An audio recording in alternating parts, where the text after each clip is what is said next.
Okay, so next reading is liability driven and index based strategies. So we had an introduction to these strategies in previous reading. Now we will be going into details of these strategies and applying them on portfolios.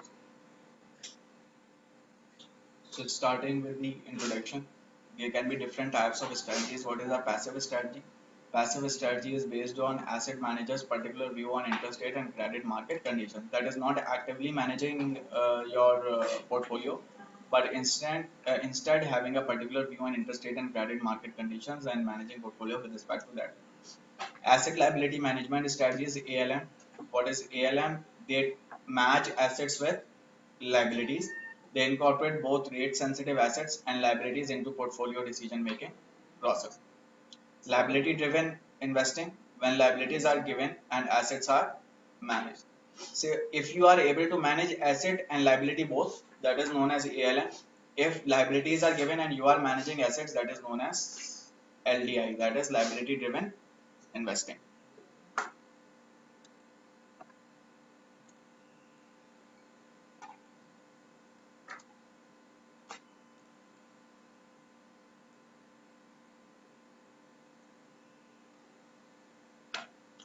Immunization we discussed in previous reading. Immunization is matching your assets with the liabilities.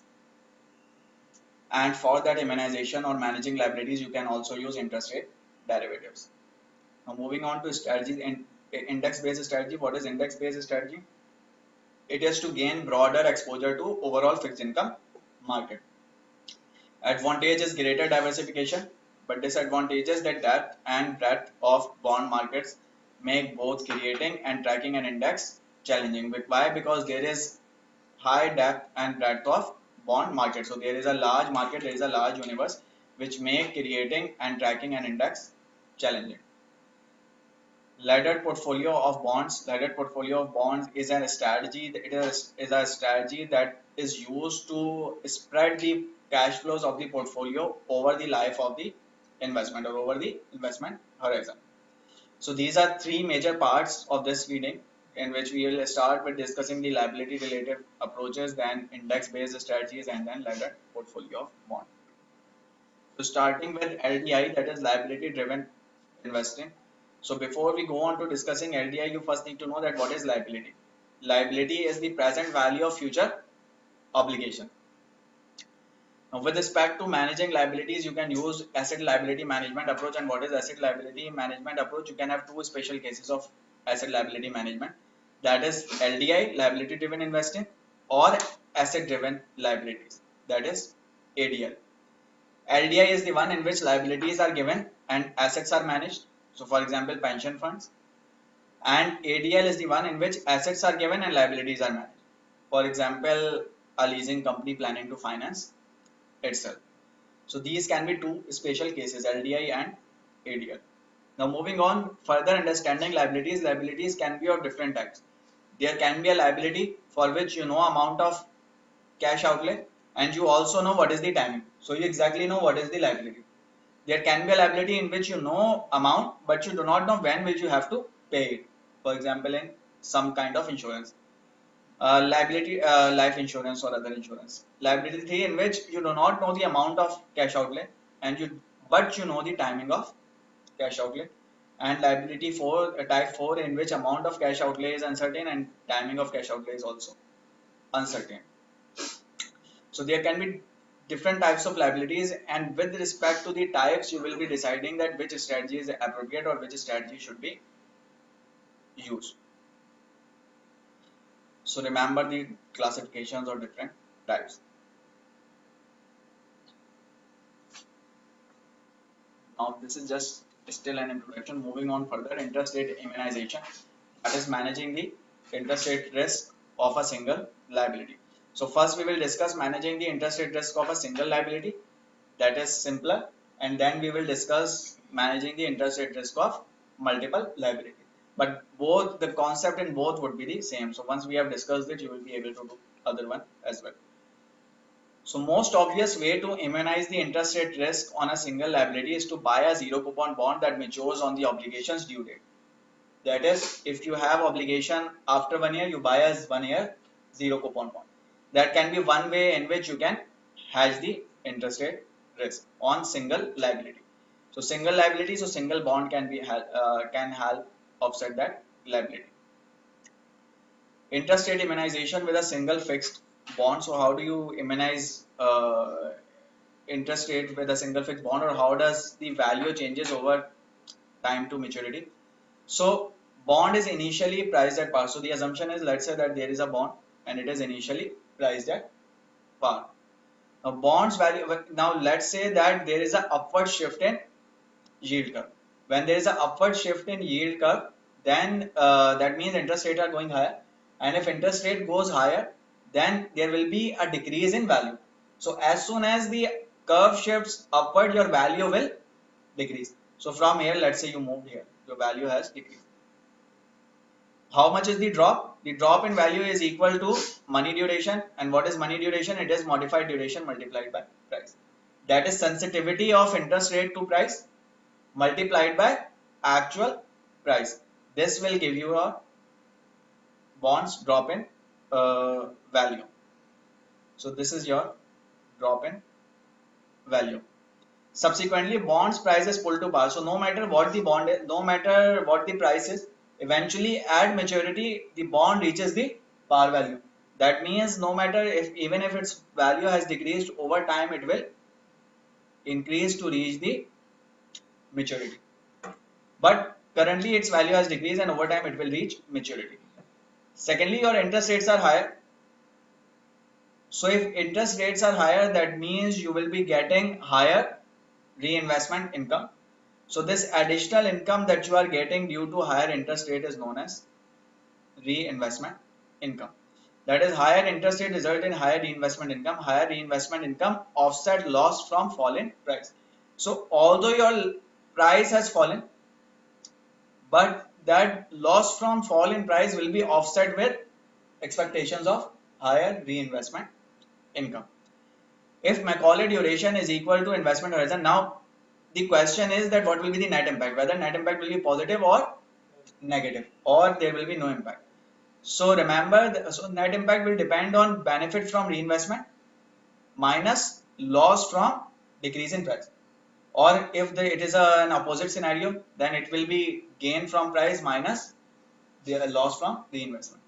So remember, if your Macaulay duration is equal to investment horizon, then there is no net gain or loss. On net basis, your price change will offset the reinvestment income change.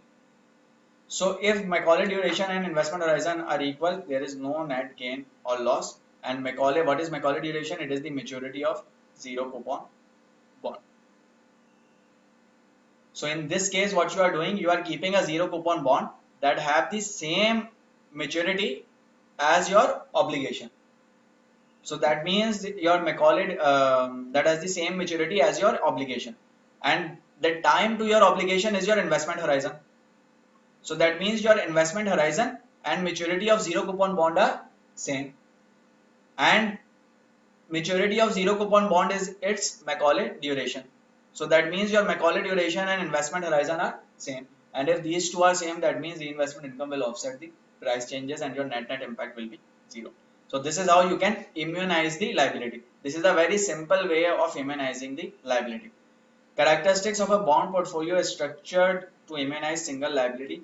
Our initial market value equals or exceeds the present value of liability.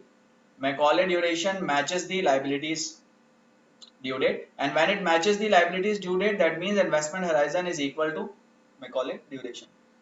Minimizes the portfolio convexity statistic.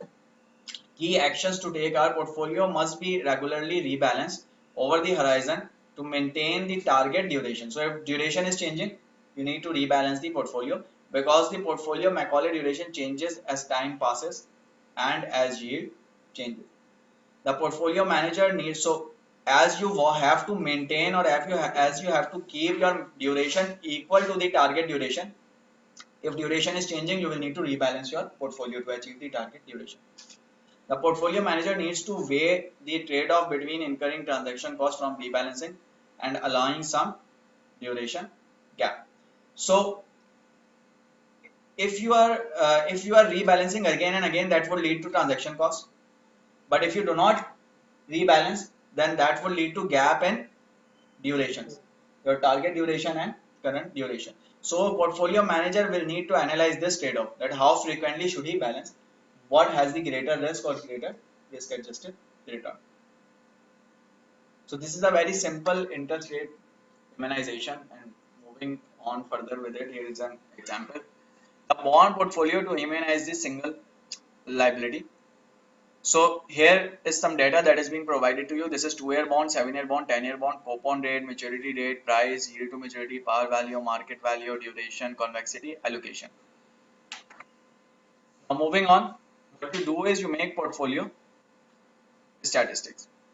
So you make a column that shows you time to cash flow, that how much is the time to that particular cash flow, what is the cash flow and how much is the time.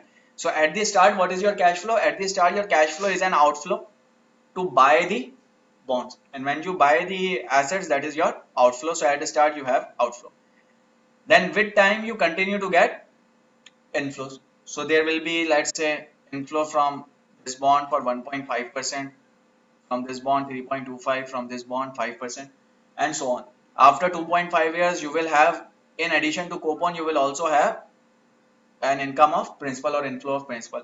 Then oppose that, the cash flows from this bond will end, and you will only have cash flows from this and this bond. So you can make an overall profile of the cash flows or schedule of cash flows, that how much will you be receiving at which date. And here we are talking about semi-annual periods, because payment is being made semi-annually for coupons. So at first 6 months you get this, then next 6 months, then next 6 months, and so on. So this is a total of 10 years and 20 semi-annual period. This is cash flow. Now column 4 is present value of cash flow discounted at cash flow yield. So what is the present value? This is the present value for this cash flow, present value for this, present value for this, and so on. So these all are present values of cash flows. What is the discount rate that you use? You use the IRR on this portfolio as the discount rate. That is also known as cash flow yield. Do not choose market value weighted yield. So there can be two ways of selecting discount rate.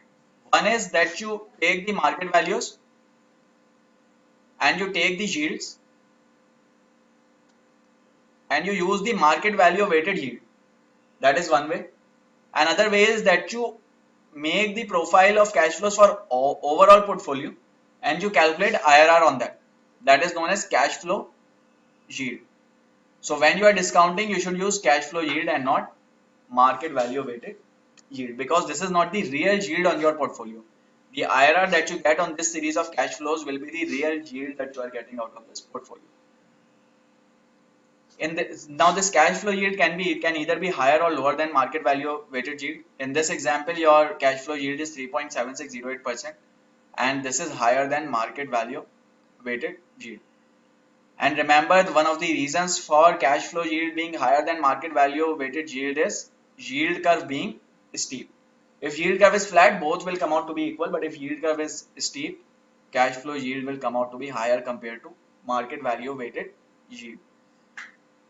So you have calculated present value of cash flows, you sum up present value of cash flows, that should be the same as your price. Why? Because price is the present value of future cash flows. Any confusion so far here? Now next is that you decide the weight of cash flow in portfolio with respect to market value. That what is the weight here, what is the weight here. So you divide cash flow with its market value to get the weight. So you will get all these respective weights. Now sixth step is to calculate the Macaulay duration. And what is Macaulay duration? Macaulay duration is time to maturity. So Macaulay duration for 1 year bond will be 1, for 2 year 2, 3 year 3, and so on. So what you do is you multiply their respective time periods with the weight. So you multiply time with weight, you get your Macaulay duration. And if you sum up all of these, this gives you total Macaulay duration of 12 for the portfolio. But remember, you have taken semi-annual periods. That means this is not annualized number. This is this is based on semi-annual period. So what will be the annualized Macaulay duration? It will be 12 divided by 2. So your annualized Macaulay duration will be 6.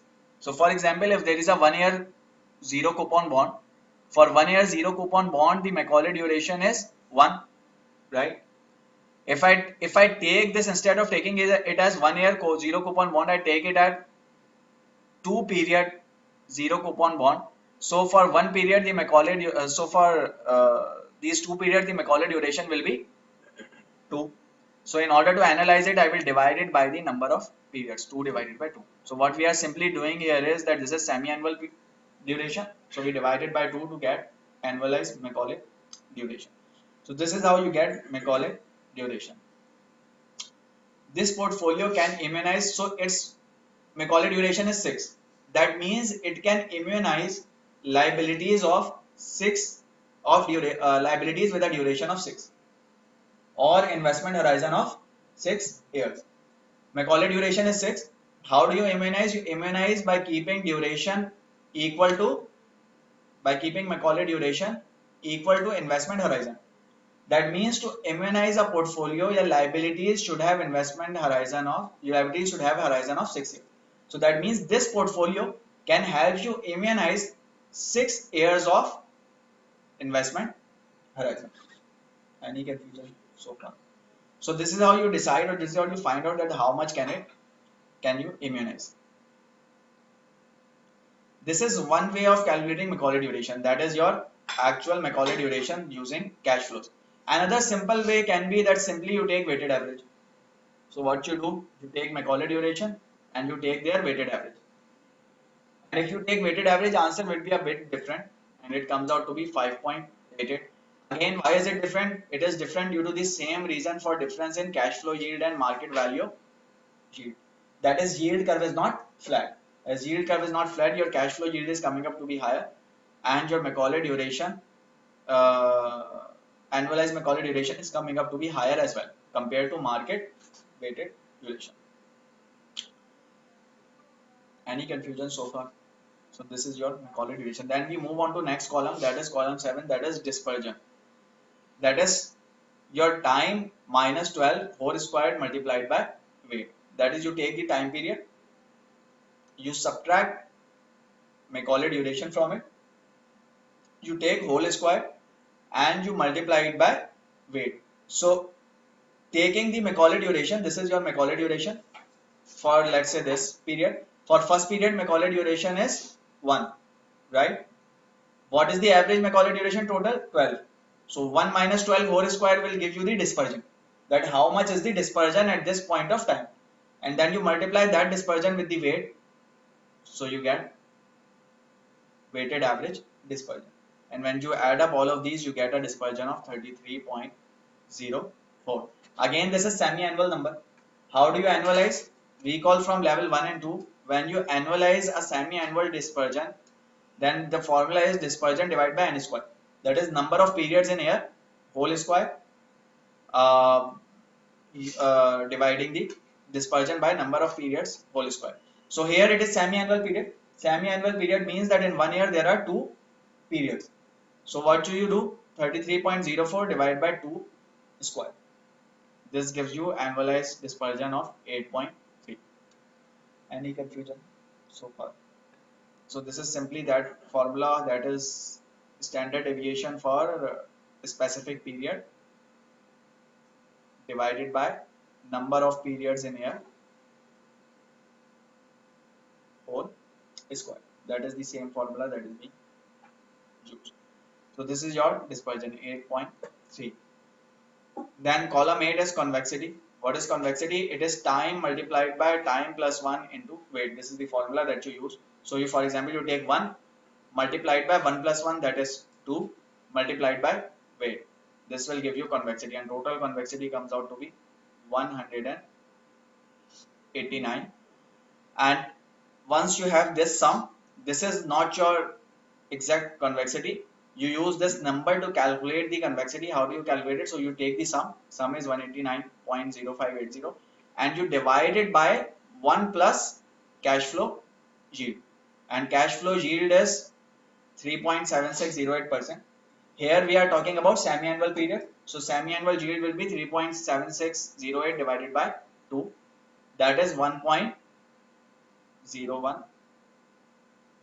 8%, and when you divide 189 by 1.018, it gives you 182.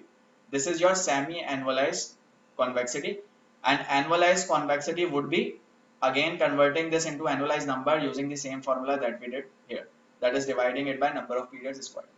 This gives you 45.4. That means this is your convexity, annualized convexity is 45.4. Again, another way to come up with convexity is taking market weighted average of convexity. Again, this number will be different from that number. Why? Because yield curve is not flat. So as you see, this is coming out to be higher compared to market value weighted 43.8. So you have understood how to make all of this table, or how to come up with weight, Macaulay duration, how to come up with dispersion, how to come up with convexity. That are the key parameters. You also know that the answer that you get from here would be different or can be different from market value weighted averages, because if yield curve is not flat. And secondly, you know that this Macaulay duration can be helped to decide that which portfolio can be immunized using this portfolio. Like for example, in this case, 6-year horizon, investment horizon can be immunized using this portfolio. Moving on, connection among the portfolio convexity, Macaulay duration, and dispersion and cash flow yield. That how are these connected? So convexity is equal to Macaulay duration squared plus Macaulay duration plus dispersion divided by 1 plus cash flow yield squared. This is the formula for convexity, and this is the relation between, this shows the relation between all these variables. And if you apply it on the same question, you will get the same answer as what we got here. So your answer using that formula will be the same as what you got through this whole exercise. That is 12 squared Macaulay duration squared plus 12.008 plus dispersion divided by 1 plus cash flow yield squared. Answer is the same. And what is this? This is semi-annual. If you want to annualize it, you will divide it by 2 squared, or number of periods squared. So continuing further, interest rate immunization. Again, something that we just discussed. So annualized Macaulay duration is 6. This means that portfolio is immunized for 6-year investment horizon. 6-year horizon is equal to maturity date of 15 February. When would you have 6 years? So if you start from here, 6 year would happen at 15 February 2023. That is 12th period. Now, how do you immunize it, or what? How do you calculate the return? So what you will do is that you will calculate the value of all these cash flows at this date. That is, calculate future value or present value of all cash flows at 15 February 2013. So you take all these cash flows, calculate their future value here, and you take all these cash flows and calculate their present value here at this point of time. Why? Because you are keeping portfolio only for 6 years. So at the end of 6th year, the value of the portfolio will be future value of these cash flows and present value of remaining cash flow.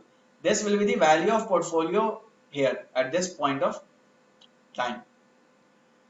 Sum of all the FVs and PVs is equal to 250,167,000. So if you sum up, if you calculate that and you sum them up, that will come out to be 250,167,000. What does it mean? This means that at the end of 6th year, the value of your portfolio will be 250,167,000, assuming a return of 3.7608. Sorry, this is being calculated. So the value will be 250,167,000, assuming the rate of 3.7608. And if you calculate the ROR, that is rate of return, the ROR is approximately same as cash flow yield. So what is your ROR? Your ROR is present value equals future value, that is 250,167,000 here, future value here, divided by 1 plus R to the power n. And if I am taking R as semi-annual rate, it will be ROR divided by 2, and number of periods will be 12. So my ROR annualized rate comes out to be 3.7608%, which is similar to cash flow yield.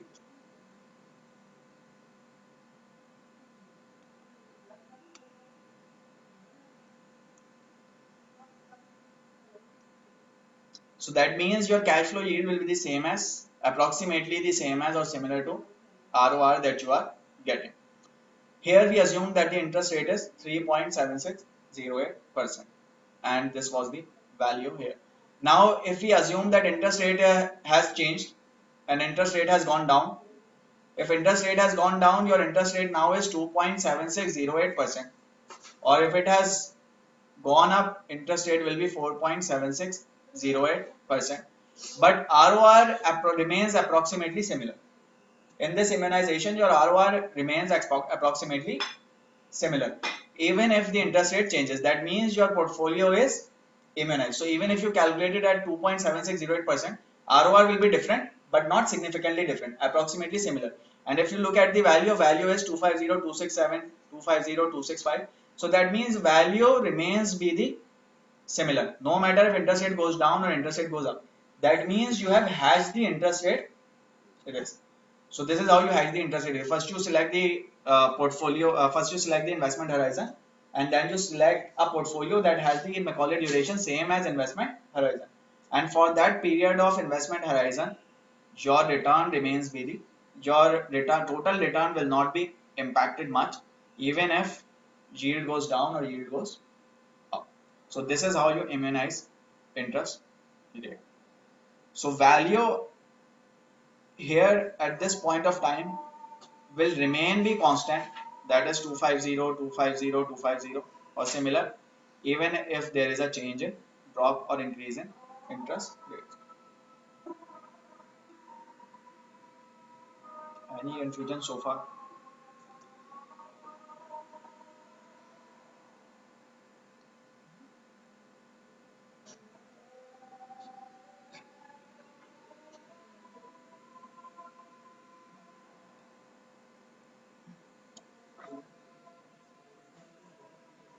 Moving on, interest rate immunization as zero replication. So interest rates can take different paths. So this is your initial value and this is your future value at maturity. Within this, value can be different. Value can move like this or value can move like this. So interest rate can take different paths and different paths can lead to differences in values. So like for example, if there is a path A in which there are lower rates, so value will be higher. If there is path B in which there are higher rates, your value will be lower. No matter what the path is, the bond will eventually be pulled to par or will reach the par value eventually. So key assumption for immunization is that any ensuing change in the cash flow yield on the bond portfolio is equal to the change in yield to maturity on the zero coupon bond. That is, any change in cash flow yield will lead to change in yield on zero coupon bond. That means the shift in yield curve should be parallel. So key assumption is that shift in yield curve is parallel. That is, the change in cash flow yield will be same as change in or similar to change in yield on bond. However, in some cases, portfolio may remain immunized even if shift in yield curve is not parallel. So this is the assumption. If this happens, then portfolio is immunized. If this does not happen, then portfolio may or may not be immunized. It doesn't mean that if this condition does not hold, then portfolio will always not be immunized. So maybe if this condition does not hold, maybe even then in some cases portfolio remains to be immunized. Structural risk is the risk of non-parallel shift in yield curve. So this risk of non-parallel shift in yield curve is known as structural yield risk. How can you reduce this? This can be reduced by minimizing dispersion of positions. That is, going from barbell design to bullet structure that concentrates bonds durations around the investment horizon. How can you manage this risk? So how you can manage this risk is that they are saying that instead of keeping a portfolio like this in which you have barbell structure, keep a portfolio that has most of the cash flows concentrated at the time of investment horizon. That is kind of or similar to cash flow matching. That is, keeping a portfolio in which, so if all the portfolios are constant, all the cash flows are concentrated at the investment horizon, that means that for this maturity, if there is any yield change for this specific maturity, the assets value and liability value will both change together. While in this case, there will be a different, if there is a non-parallel shift, there will be a different change here, there will be a different change here, and there will be a different change at the time of liability, in liability. So keeping a bullet portfolio can help reduce the problem of structural risk. An advantage to using convexity to measure the extent of structural risk is that portfolio statistic can be approximated by market value weighted average of individual bonds convexities. And a problem with estimating portfolio dispersion using the dispersion statistic for individual bonds is that it can be misleading. If each bond has zero dispersion, market value weighted average is zero. However, portfolio overall can have significant dispersion. So what they are saying is that if you are using market value average dispersion to come up with the market value weighted dispersion to come up with the overall dispersion of the portfolio, that can be misleading. Because let's say if this is A, B and C, if let's say they have zero dispersion of their own, then their weighted average will also be zero. However, when you look into this context uh, or look it into cash flows context, and dispersion might come out to be significant, or there might come out to be some dispersion. While if you take weighted average in some scenarios, it can be lower or zero. So the weighted average, market weighted average dispersion can be misleading, but that is simple to take. So advantage is that is simple, but problem is that it can be misleading. So moving further on the same strategy, immunization, risk and twist to yield curve. So far we are talking about flat yield curve, and we discussed that if there is a shift, non-parallel shift, then that can impact your overall position. So when we talk about non-parallel shift, then there can be steepening or there can be butterfly twist. Butterfly twist is the one in which it goes yield goes up at higher and lower end and goes down at in the middle. And steepening is the one in which overall curve becomes steeper. So in this case, overall value of portfolio goes down because losses on long term will more than offset the short term gains. Here yield is decreasing. So as yield is decreasing, you will have gains. Why? Value will, because value will increase. Here yield is increasing, so you will have losses. Why losses? Because value will decrease for these assets and value will increase for these assets. Now the problem is that here the duration is generally higher. Why? Because duration for long-term bond, long-term assets is higher, and duration for short-term assets is lower.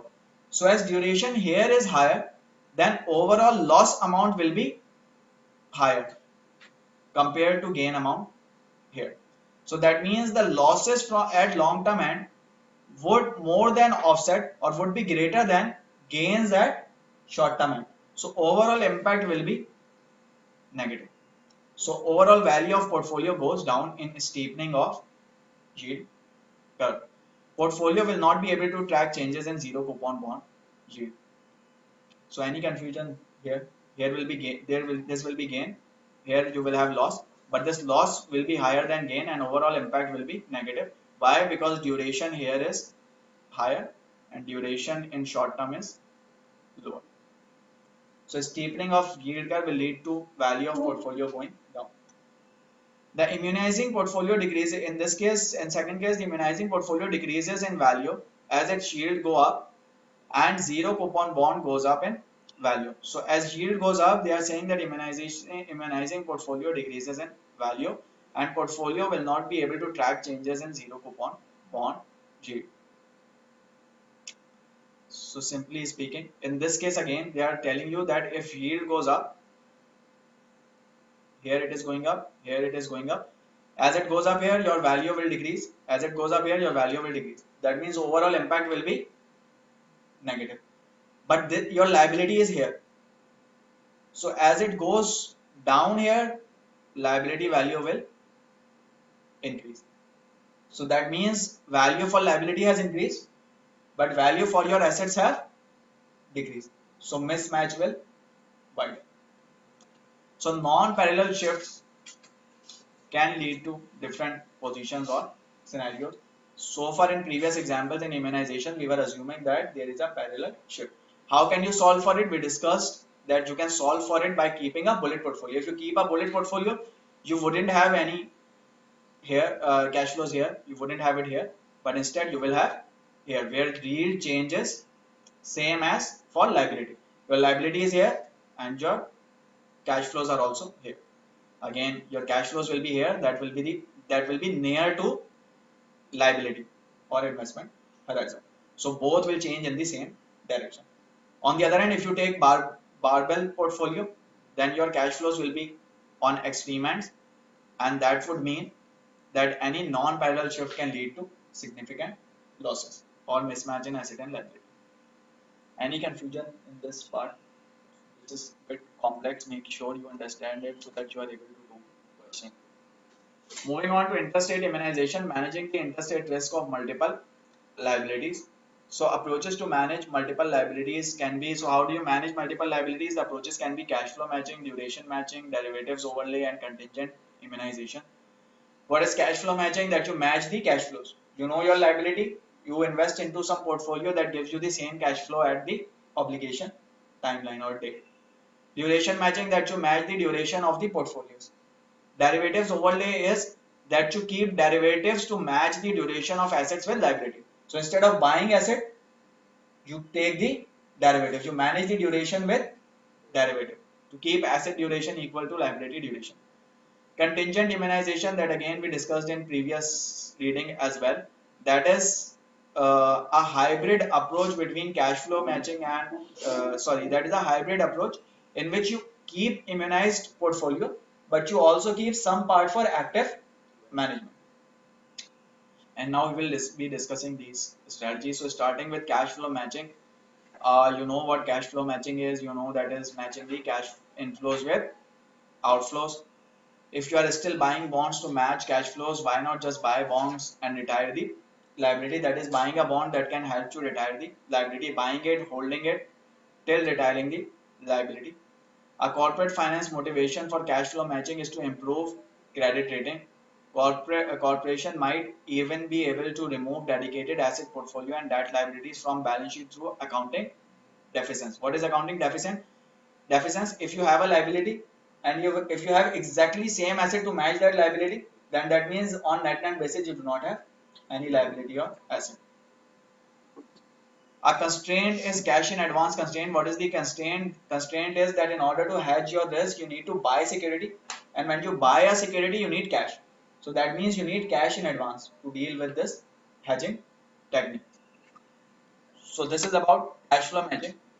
Moving on to duration matching. In duration matching, we do the same that we discussed here.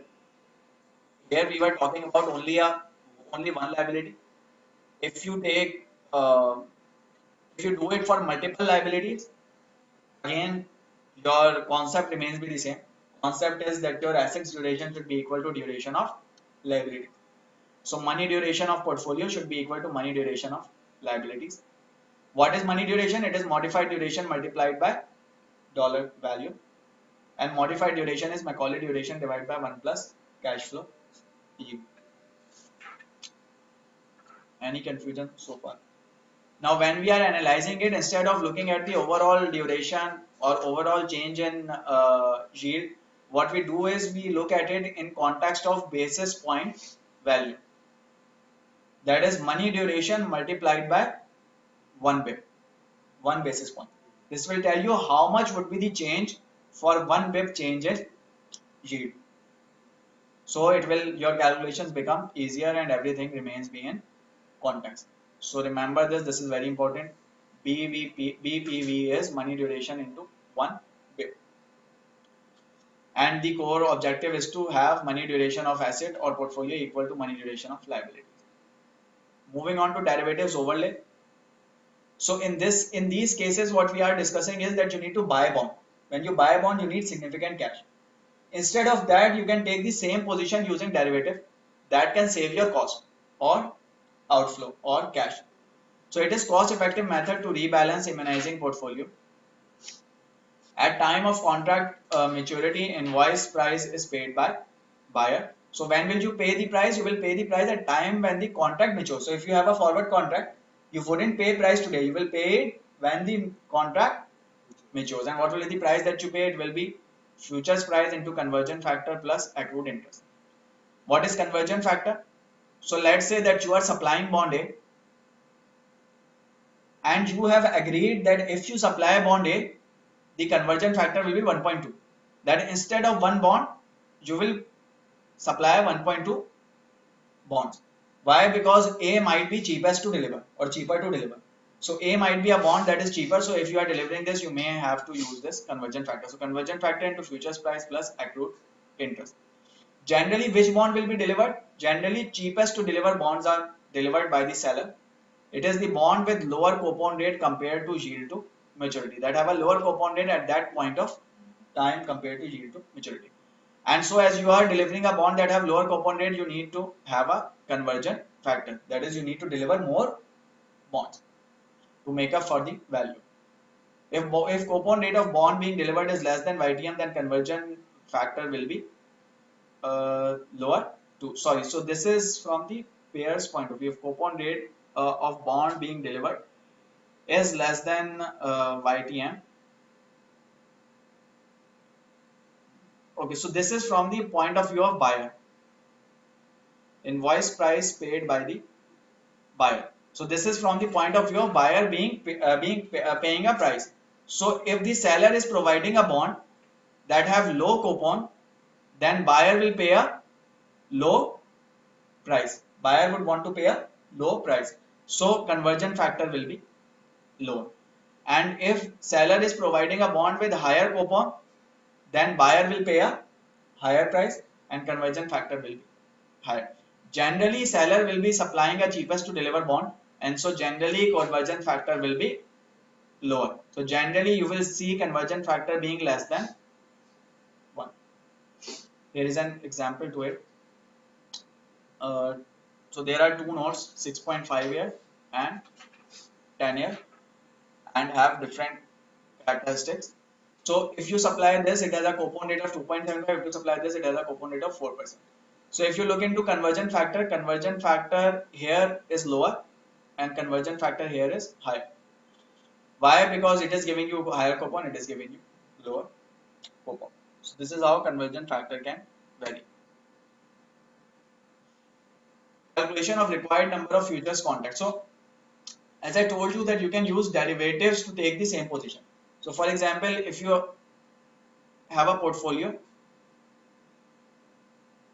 and you have liabilities and you want both to have same money duration, but let's say that your portfolio have lower money duration, and in order to increase money duration you need to buy more bonds, right? So instead of buying bonds, what you can do is you can take a long exposure in a futures contract. So let's say this requires you to buy 100 bonds. So what you can do is you can take 100 bonds of exposure in futures market. That will also increase your duration and will make it equal to liabilities. So when you invest into futures, so how do you decide that how many futures should you buy or what should be your position in futures contracts? What would it depend on to? It would depend on to duration. It will depend on to duration of liabilities. It will depend on to duration of futures contracts. So how do you decide number of futures contracts to invest into? Number of futures contracts is equal to liability portfolio BPV minus asset portfolio BPV. So this will give you the mismatch. Let's say that the BPV of asset portfolio is 20 and for liabilities it is 25. So that means you need additional 5. So how much is the duration increase required? Duration increase required is 5 BPV, basis point value. So how many futures contract do you require? Divided by futures BPV. So let's say that I tell you require 5 increase of 5 BPVs, and I tell you that one futures contract have a BPV of 0.2. So how many futures would you require to get 5 BPV? 5 divided by 0.2. That means 10 futures. So if you take 10 futures, their BPV will be equal to 5. And this will help you match asset with liability. So number of contracts will be equal to difference in liability and asset portfolio BPV divided by futures BPV. Any confusion? This is very important, so make sure that you understand it correctly, because then again in upcoming readings it will be discussed in even more detail. Okay, so if you are buying more futures, if your position requires buying futures, then NF will be positive. That is buying future, taking long position. If it requires selling futures, let's say your asset is 25 duration, your liability is 20. So that means you need to reduce duration of assets. How do you reduce it? One way is that you sell the assets. Another way is that do it using futures. So what position will you take in futures? You will take short position in futures. So if NF is negative, that means short position in futures. Correct? Any confusion so far? So while it looks complex, conceptually it is very simple. So if you know that if you just know that you have to match asset with liability, you do not even need to remember formulas. You can do simple math and do your answer. So remember the concept. The concept is money duration of asset portfolio or BPV of asset portfolio should be equal to BPV of liability. And if there is any mismatch, that can be covered by either buying or selling bond, that is costly, or by using futures. If you are using futures to increase duration, you will buy future. To decrease duration, you will sell future. And how many contracts will you sell or buy? You will take the required change in BPV and divide it by the futures BPV. Now the question is, what is futures BPV, or how do you calculate this futures BPV? It is approximately equal to BPV of the cheapest to deliver bond, that is the asset. And what asset is delivered? As we discussed, that generally cheapest to deliver is delivered. So you take its BPV and divide it by its cash flow. Divided by its conversion factor. That is, if conversion factor is 0.8, then you divide BPV by 0.8 and you get futures BPV. If cheapest to deliver bond is not available, then whatever bond you are planning to deliver, you will take its BPV and conversion factor. Any confusion so far? So this is derivatives overlay. That is using derivatives to help this. Next is contingent immunization. So as we discussed in contingent immunization, you keep some active management. So what do you do? So in contingent immunization, there is a concept of surplus. What is surplus? So let's say if your market value of assets is higher than market value of liabilities, the difference is surplus. So that means even after covering for liabilities, you have some assets left, and you can actively manage those assets through over hedging or under hedging based on the expectations, and using that you can come up with extra return. So what will you do? You wouldn't keep assets equal to liabilities, but instead you will mismatch over hedge or under hedge based on your expectation. If you think over hedging is more useful, you will over hedge. If you think under hedging would give more return, market expectations are positive, assets will do good, then you will under hedge. So if you expect yield to go down, that means value will increase in future. In that case, you will buy even more contracts than required. So if let's say required number of contracts is 100, you will buy 120, 130 because you think that value will significantly increase.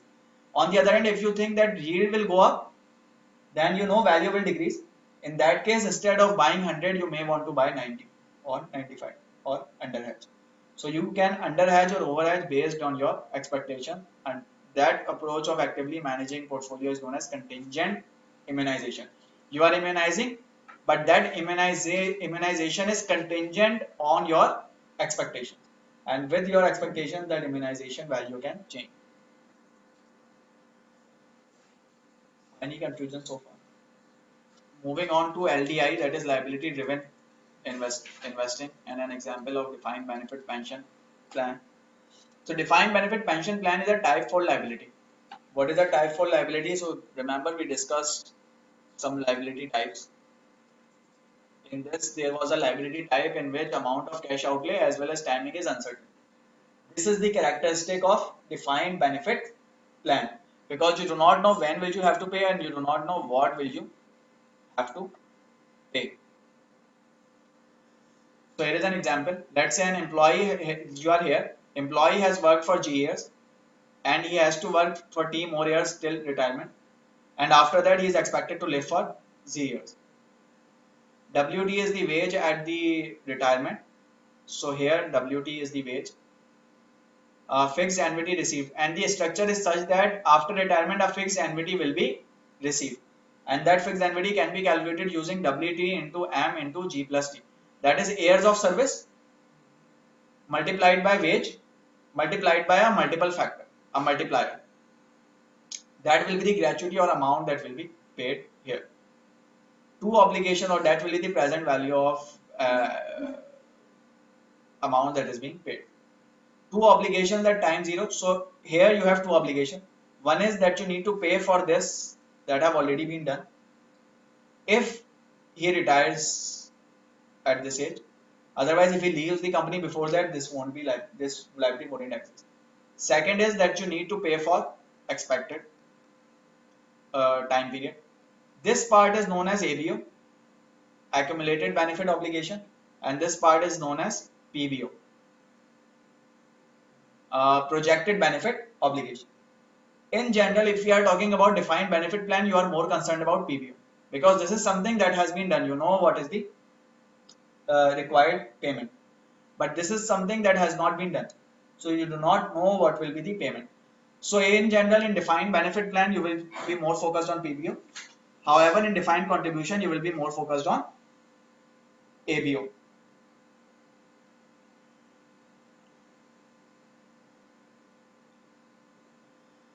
Moving on, how can you calculate ABO? ABO will simply be the present value of all these payments. So all these payments related to ABO will be a present value of those will be your ABO.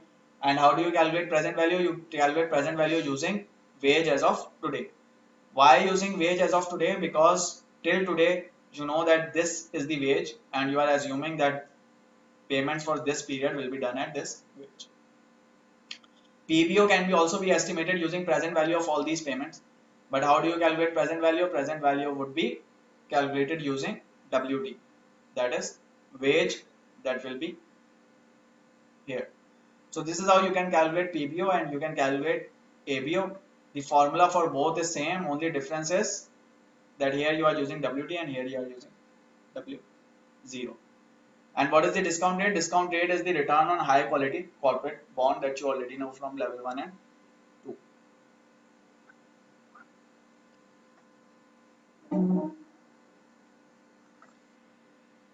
Example, going further with this example, ABO and PBO can be written as using this formula. This is simply present value of your annuity.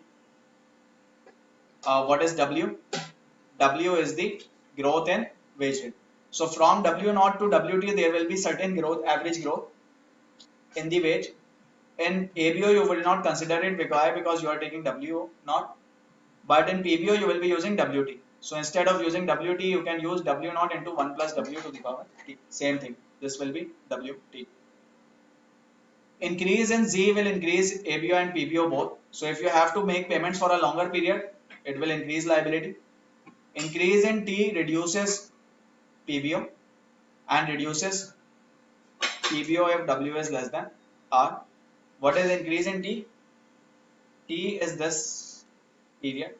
If this period increases, then your portion of ABO will decrease. And why? Because this increase will lead to a shorter Z, and this increase would lead to ABO making a shorter proportion of overall portfolio, and this will also lead to decrease in your PBO if growth rate is lower than return discount rate. If you are discounting at a higher rate and you are increasing the wage at a lower rate, then your overall PBO will also reduce. How do you calculate effective duration? Recall from level 1. This is the formula that you used to use for effective duration. So effective duration of ABO and PBO can be found using this formula.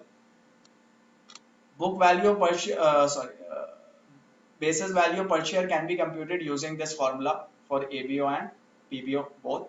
So BVPS for ABO is equal to liability amount multiplied by duration multiplied by 1 basis point. So remember what was the formula for BVP, that basis point value that we discussed? The formula was money duration multiplied by 1 bip or 0.0001. Same formula is being used here. So money duration is liability amount multiplied by duration. Any confusion? Same formula, nothing new. Similarly, you can also do it for PPO.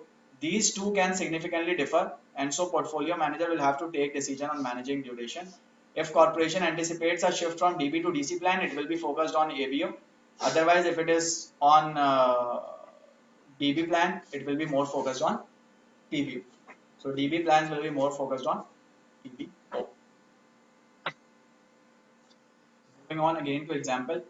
Asset, for example, asset allocation in a portfolio is 50% equity, 40% FI, and 10% alternative. Chosen bond index. So you have chosen a bond index to immunize this liability. So chosen bond index reports a modified duration of 5.5. Equity duration and alternatives durations are assumed to be 0. So you have assumed that equity and alternatives investment have 0 duration. So given above assumptions, what is the average duration? Average duration will be 0 into 0.5 plus 5.5 into 0.4 plus 0 into 0.1. That is weighted average of durations. These two have 0, 0. This has 5.5. You take weighted average and you get this duration. How do you get money duration? You multiply it by the value of liability, and value of liability is 2.7 billion. And how do you get or multiply with the investment size, that is 2.7 billion. And how do you get BPV? BPV is multiplying money duration with 1 basis point. So this will be your BPV, that is 594,000. That means the change in overall value of portfolio will be 594,000 US dollar with 1 bip change in your yield. If yield is going up, it will go down, and if yield is going down, it will go up. Any confusion? The asset BPV of 594,000 is much lower than liability BPV of 2.2 million. And for you to immunize, both should be equal. So what will you do? You have two options. Either you buy more of the portfolio to increase its duration and reach liabilities duration, or you take long exposure in derivatives to get additional duration to match this duration. So we select to take more exposure in derivatives, right? So how much more exposure do you require? You require enough exposure to offset this difference. So that means you need to increase the position. So asset size is 594, asset BPV is 594, liability is 2.7 billion. So that means you need to have some futures contracts here, add some futures contracts here that offset this difference. And how much is the difference? It is 2.7 billion minus 5.94 thousand, approximately 2.2 billion. So that means you need 2.2 billion of long exposure in future. For this 2.2 billion of exposure in future, how many contracts should you buy?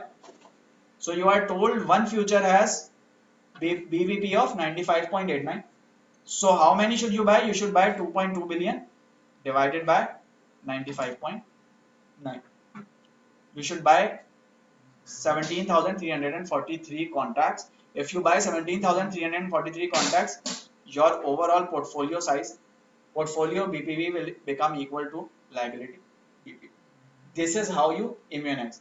So in this example, you will calculate 17,343 futures contracts long position to offset this liability or to immunize this portfolio. Any confusion so far? And now the question is, how do you calculate this? If you are asked to calculate it, this can be calculated using the formula that we just discussed. That is BPV of CTD divided by conversion factor of CT. Cheapest to deliver bond.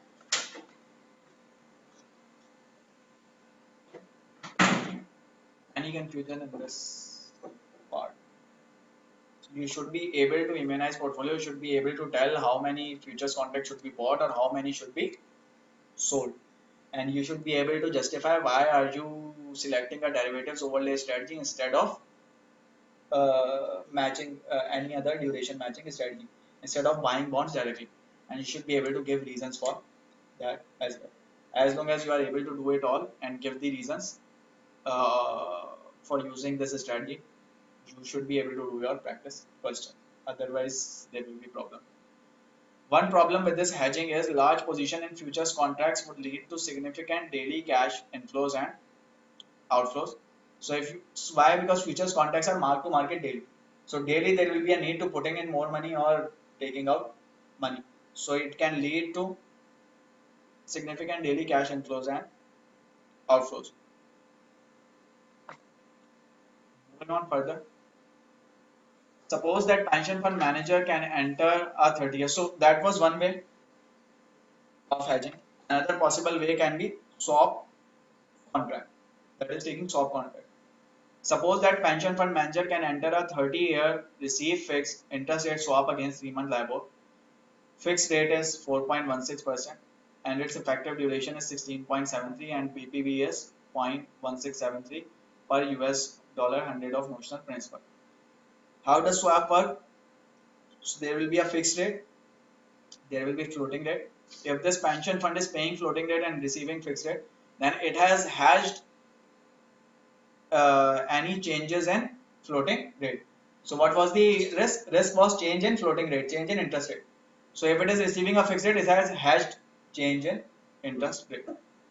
Swap's duration is equal to higher duration of the fixed rate bond minus low duration of the fund. So there in swap, how do you calculate swap duration? There are two different assets in swap. One is fixed rate bond, and the other is floating rate note. The difference in duration of these two is your swap duration.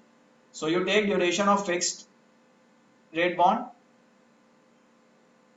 and you subtract duration of floating rate note. This gives you the duration for swap. So you should be able to calculate duration of swap. This is generally higher, this is lower. Why? Because you know floating rate instruments have low duration and fixed rate have high duration. The notional principal, if you have a long position in swap, that means you are receiving a fixed rate. Sorry, if you have a receive fixed position in swap, that means you are receiving fixed rate. If you are receiving fixed rate, your swap duration will be positive. If you have a pay fixed duration, if you have a pay fixed, uh, if you have a pay fixed position in swap, then you will be paying fixed rate and receiving floating rate. In that case, your duration will be negative for swap. Notional principal on the interest rate swap needed to close the duration gap to zero can be closed with this equation. So you have a liability BPV, you have asset BPV. Again, the question is that asset BPV is different. So you need to close this gap between these two. How do you close this? Either buy or sell. You have decided not to do that. Second is you take futures contract. You know how to calculate futures contract. And another possible way is that you use derivative overlay. Keep using derivative overlay, but instead of using futures, you use swap. That is another type of derivative. So now in swap, you need to know that what should be the national principal that you should keep. What is the notional principal?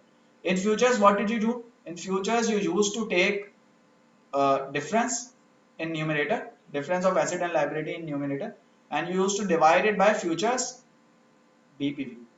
Here, you need to calculate this notional principal. How do you do this? You take swap BPV divided by 100, and calculating this notional principal can help you identify what notional principal should be kept to hedge this liability using this swap. And you can rearrange the equation. If you rearrange the equation, it will again become similar to what we did earlier. So first step is to find out what is the difference to be hedged. So liability minus liability BPV minus asset BPV. This is what you need to hedge. And then deciding that what is the, so what did you do earlier? You used to divide that by futures BPV. Here you will divide it by swap BPV and you multiply it by 100. That will give you the notional principal.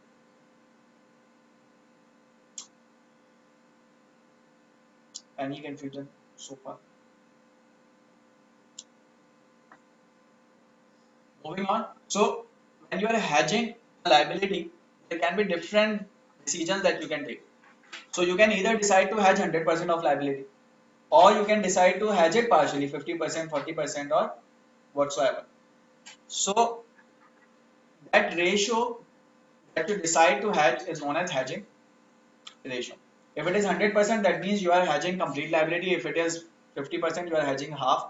If it is 75%, you are hedging 75% of the liability. Instead of buying a swap, so we discussed future, we discussed buying or selling bond, then we discussed futures, then we discussed swap. Now instead of swap, you can also use an option uh, to enter the swap. Then instead of actually entering into swap, you can buy an option to enter into swap, and that is known as swaption. And if you have an option to enter into receive fixed swap, that is known as receiver's option. If you have an option to enter into swap as fixed rate pair, that is known as pair swaption.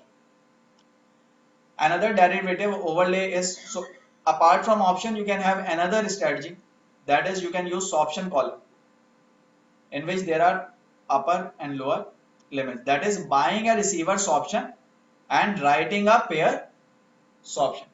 That is buying a receiver's option and writing a pair swaption. An advantage to buying the receiver's option is that, like an insurance contract, its cost is known and amount is paid upfront. So when you buy a receiver's option, what is the benefit? The benefit is that you know when can you exercise it, and you will only exercise it if needed. So you are safe. But what is the loss? The loss is when you buy an option, you need to pay a price, and that is the premium that you pay.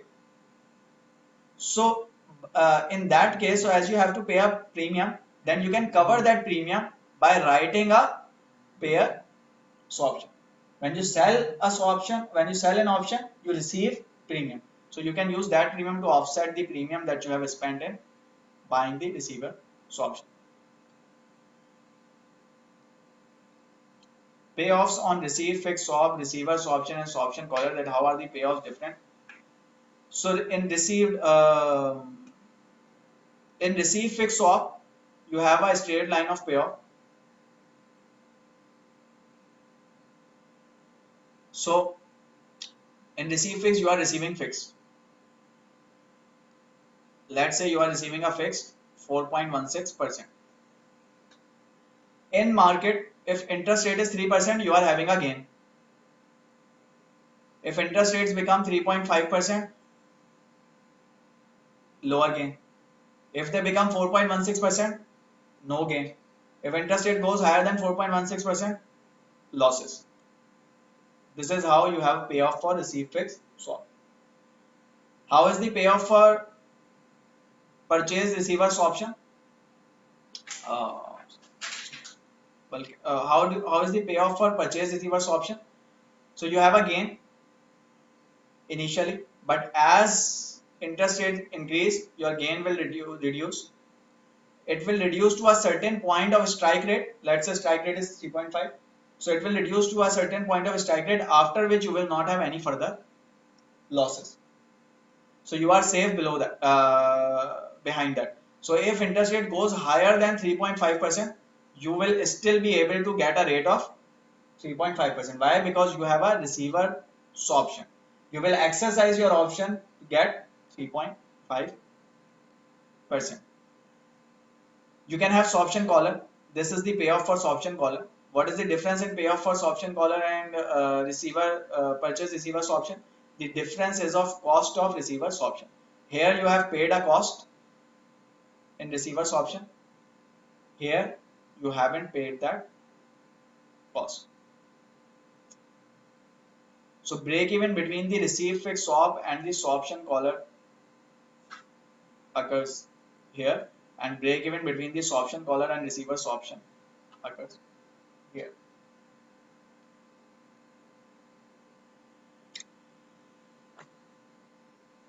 Now here is an example to further explain it. So assuming that swap rates move from 4.16% to 4.1%, so your swap rate has changed and have reduced. If swap rate has reduced, that means that you are, let's say, receiving a fixed rate. You are receiving a fixed rate and swap rate have reduced. If it has reduced, that means that now you will have to pay a lower rate, but you will keep getting a good rate. That means you are at a gain. What is the total gain? Total gain is the present value of all the future gains. So at every end of period, at every reset date, your gain will be 0.416 minus 0.410. This will be your gain at every period. Let's say this is semi-annual. There you have semi-annual frequency.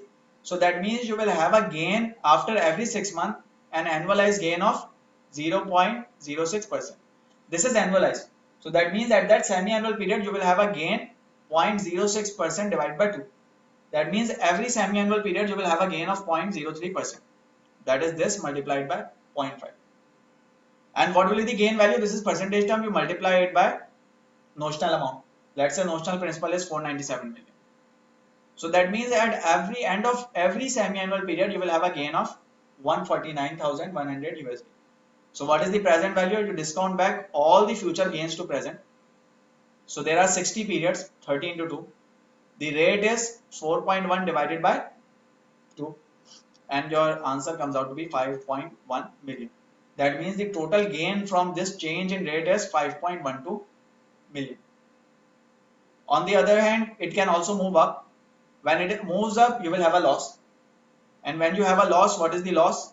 Loss is coming out to be 149,100 and the present value is 545047. Now the question is, why is this loss lower than this gain while the rate change is same? That is 0.06 here, 0.06 here. That is because now new rate is higher. So your discount rate will be higher. So discount rate for loss is higher. And here the discount rate is lower because new rate is lower. So due to that change in discount rate, you have difference in loss and gain. So with any change, this is your gain or this is your loss. And with any change you are having gain and loss here, you will also be having gain or loss on liability side. So if both have same durations, these two should offset each other. This is how you immunize it. So that is about immunization.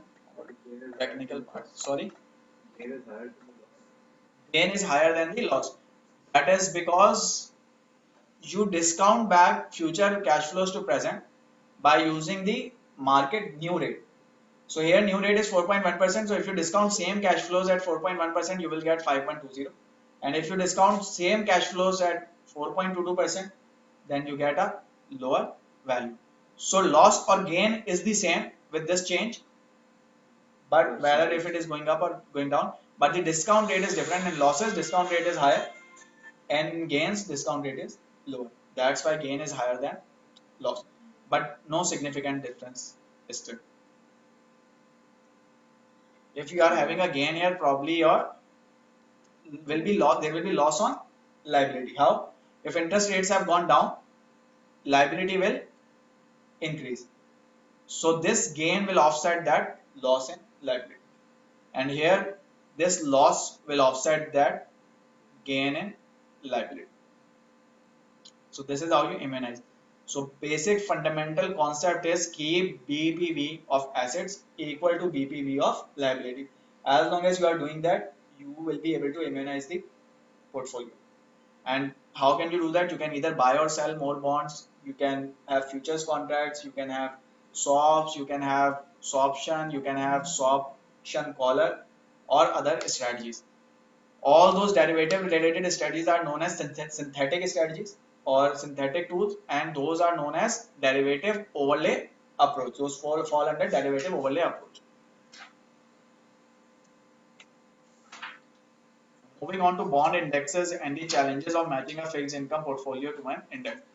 So in previous reading, when we were discussing all these, we discussed liability relative approaches. We also discussed another approach, that was matching fixed income portfolio to an index. That is selecting an index and matching your portfolio to that index, assuming that that index will suffice your requirements. What are the key benefits? Possibility of greater diversification. Why? Because index is diversified. Lower fees. There is no active management, no active call, no active decision making. You are applicating an index, so fees will be lower. Avoiding downside risk from seeking positive excess returns over time from active management. That is avoiding downside risk from active management.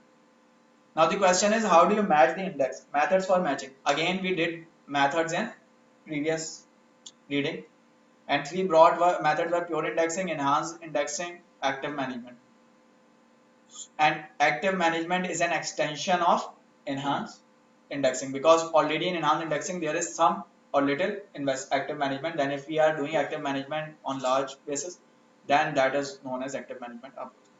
Pure indexing, replicating the index, also known as full replication approach, in which you replicate the whole index as it is.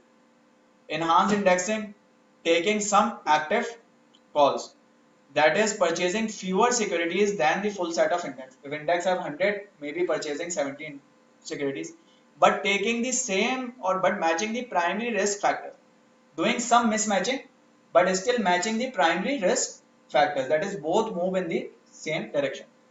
Or then comes active management, that is involving taking positions in even in primary risk factors.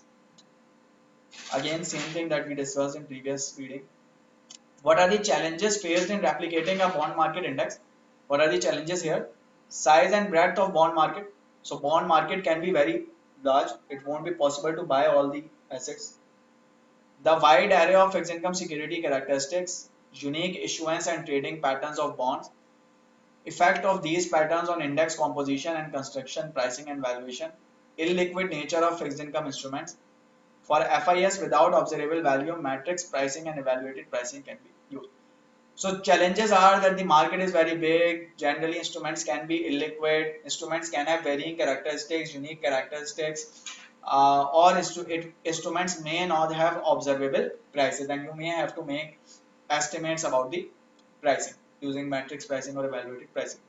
So these are the challenges for replicating bond market index. Again, I think this is something you would have done in level 1 and 2 as well. Basic challenges faced in index application. Primary indexing risk factors. What are the primary risk factors? Primary risk factors include portfolio modified adjusted duration. Key rate duration takes into account rate changes in a specific maturity along the yield curve while holding remaining rates constant. So what is key rate duration? Key rate duration is the duration at a specific point. So if you are looking at the specific maturity, and you may need to look at the key rate duration, that how much is the change in that particular maturity, so what will be the risk, how will the risk change, or how will the risk increase or decrease with a particular change in maturity. Percent in sector and quality most effectively matched by targeting the same percentage weights across fixed income sectors. So there can be different fixed income sectors within a market or within an index, and when you are matching it, you will need to have same percentages in your indexing as well to reduce the risk. Sector and quality spread duration contribution, matching the amounts of index duration associated with respective sectors. So there will be different sectors, and those different sectors would have different duration. So when you are replicating the portfolio index, you may want to keep those different durations for different sectors in your portfolio as well. Sector coupon maturity cell weights. Managers should seek to match the sector coupon and maturity weights and issuer exposure. So if issuer exposure in certain indexes may be higher to specific issuers, in certain indexes may be lower. So all of these need to be matched, and matching all of these results in complexities and makes it challenging to replicate the fixed income index. So this is about bond indexes and the challenges of matching a fixed income index. Moving on, next is alternative methods for establishing passive bond market exposure. So one method was index. What can be the other methods for passive bond market exposure? Other methods are that enhancement strategies can be used. So you can use a lower cost enhancement. What is a lower cost enhancement? That is minimizing your fund expenses or introducing a more competitive trading process to reduce bid-ask spread. That is using processes that result in lower cost. Issue selection enhancement, that is using your bond valuation models to identify specific issues that are undervalued. Yield curve enhancement, that is use analytical models to gauge and calculate relative value across the term structure of interest rate, that what will be the value at 5 years, what will be the value at 10 years, 15 years, and so on. Sector quality enhancement, that is overweighing specific bond and credit sectors across business cycle to enhance returns. If you think a specific sector will outperform the market, you overweigh in that sector, and if you think a specific sector will underperform, you underweigh in that sector. Call exposure enhancements, that is large expected yield changes increase the value of call protection. So some um, bonds may have call options attached to them, and when they have call options attached to them, their change in value will depend on the level of yield. At certain yield, corporate call option wouldn't have any value, but at certain yield, call option will also have value, and its value will change. So when you are talking about bonds with call options, then you need to take into account or consider the call option value as well, and how would it change. So because changes in that call option value can result in changes in your risk profile or can lead to risk implication. So all are these are enhancement strategies that you can use. So when you are replicating an index or using there are certain costs, and you can and with that strategy, or you can further modify that strategy of replicating index by using certain enhancement. These enhancements can help you lower your cost or increase your returns or deal with the challenges of the index replication. Another strategy can be stratified sampling approach. That is, you do not buy all the securities, you buy fewer securities, but you buy securities in a way that it reflects or it tracks the primary risk exposure. So for example, if there is an index, in that index there are 10 consumer stocks, there are 40 tech stocks, and let's say there are 50 some other stocks. That's let's say this is consumer staples, and this is, let's say, financial sector. This is the index. So when you are replicating it, instead of buying 10, you can have one consumer stock, you can have 4 tech stock, and you can have 5 financial stock. So your proportion in overall portfolio has remained be the same. So you are tracking the risk exposure in the same proportion, but still you are buying lower number of securities. This is known as stratified sampling approach.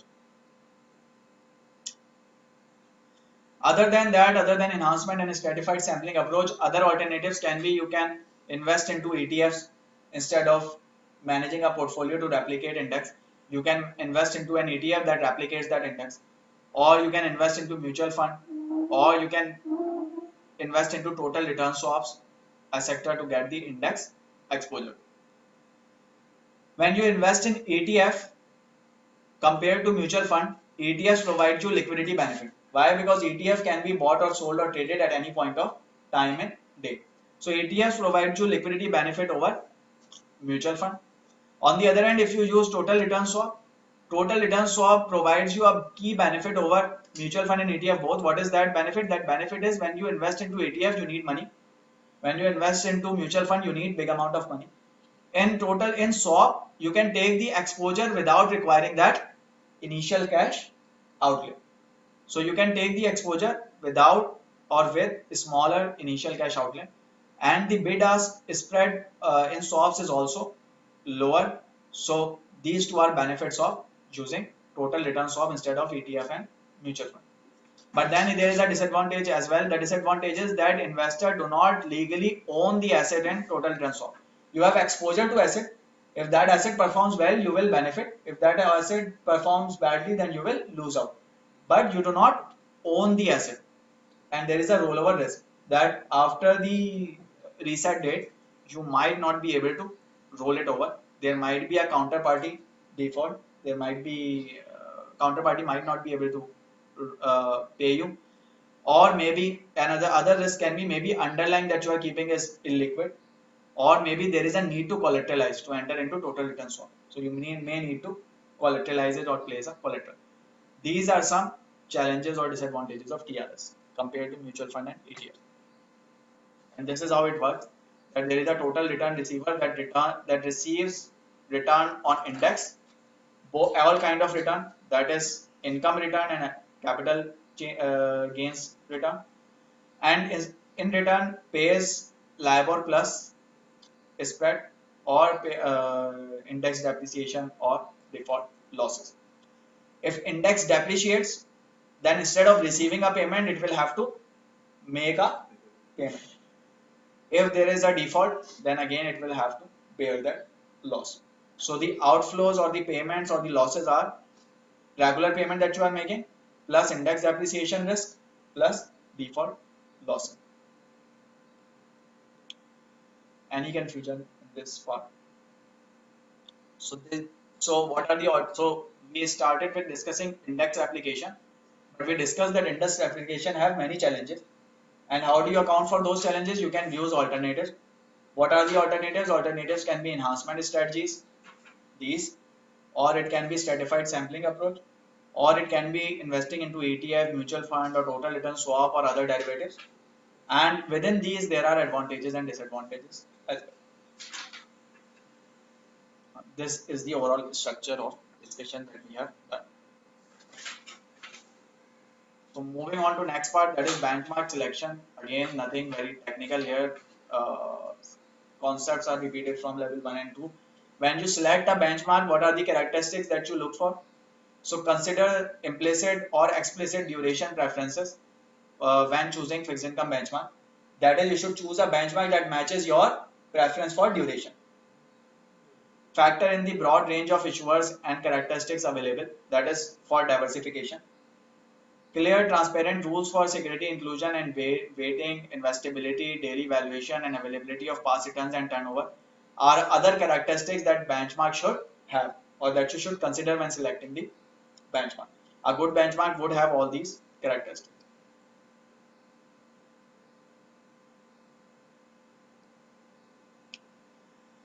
There are some terms with respect to this that you should know, like bumps problem. Bumps problem is greater allocation to more levered borrowers. That is allocating more assets to the levered position or to the levered problems, to the levered borrowers.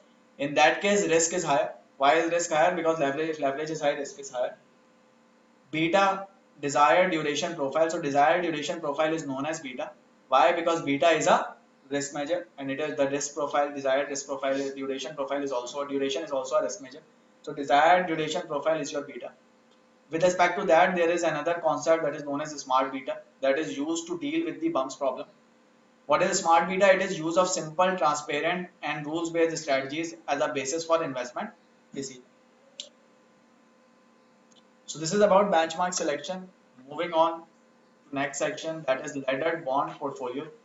Again, recall from previous reading. In previous reading, we started with discussing liability mandate, total return mandate that we have all discussed. Then in previous reading, we also talked about index replication that we have discussed. We also talked about different kinds of alternatives to indexing strategy. We have talked that in previous reading. Then we came up to a part of that was known as laddered portfolio, or discussion on different types of portfolios. So when we talk about portfolios, there can be three types: laddered, bullet, and barbell. Laddered is the one in which you have spread the cash flows over the life of investment horizon. Bullet, you have concentrated them in between or at a specific maturity. And barbell, in which you have high cash flows in short and long term and no cash flows or small cash flows in between. So recall from our earlier discussions, laddered portfolio approach is better compared to these two. Why? Because with respect to diversifying your risk. So it spreads the bonds, maturities and par values more or less evenly across the yield curve, while bullet portfolio concentrates the bonds at a particular point on the yield curve, and barbell portfolio places the bonds at short term and long term ends of the curve. Each of these three curves above may have some portfolio duration and approximately the same change in value for a parallel shift in the yield curve. A non-parallel shift or twist in the curve, however, leads to very different outcomes for bullet and barbell structure. Why? Because if all of this is concentrated at a point, there will be a significant change. If all of this is concentrated here, there will be a significant change. If it is spread over, the overall change will be lower for a specific for a shift in curve. So your risk is diversified.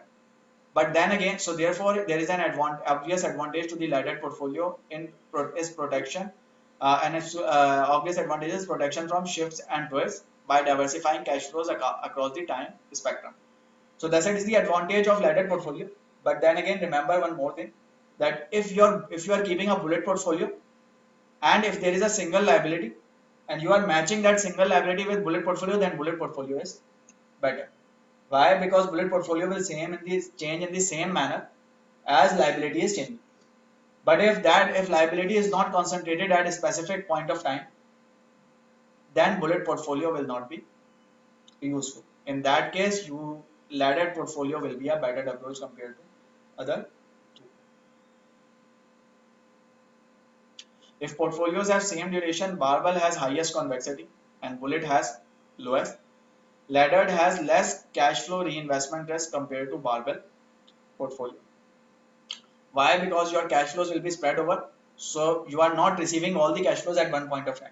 So risk is lower. In barbell portfolio, you are receiving a high amount of cash flows initially, and as you receive cash flow sooner, your reinvestment risk is high because you have received the cash flow. Now you need to reinvest it, and you will be reinvesting it for a longer period. So if interest rates go down, your losses will be magnified. Why? Because you are investing it over a longer period. While here you will receive some cash flows in between, some later. So your reinvestment horizon will be low, and so reinvestment risk will be low. What is the formula for convexity? Again, we discussed this earlier as well. Remember this: Macaulay duration squared plus Macaulay duration plus dispersion divided by 1 plus cash flow yield squared. Laddered portfolio helps with better liquidity management as well. Why? Because your portfolio is spread, cash flows are spread over the life, so you can easily manage liquidity as well. You can have some liquidity here, some liquidity here, some here, some here. Compared to barbell, where you do not have liquidity in between, and you will may have to sell off already. But with advantages, laddered portfolio also has some limitation. What are the limitations? Compared to laddered portfolio, investing into mutual fund provides greater diversification of default risk. When we talk about limitations of laddered portfolio, remember in this section we are talking about limitations of laddered portfolio in comparison to mutual fund, because our alternative is investing in mutual fund. So compared to laddered portfolio, investing into mutual fund provides greater diversification of default risk. Here you can select 5 securities, 6 securities, 10, 15. But it will be difficult to select so many securities as a mutual fund, or invest into as many securities as mutual fund. So mutual fund will have more diversification. Actual bonds can entail a much higher cost of acquisition. So buying actual bond can be more costly than investing into mutual fund. If the entire investment needs to be liquidated, mutual fund shares can be redeemed more quickly and at a better price. While here in laddered portfolio, if you are selling off a large portion of bonds or large amount of bond, you may not be able to get a good price. You may have to sell it at a lower price. So this is it about the reading on the second reading on portfolio management. That is liability driven and index based strategy.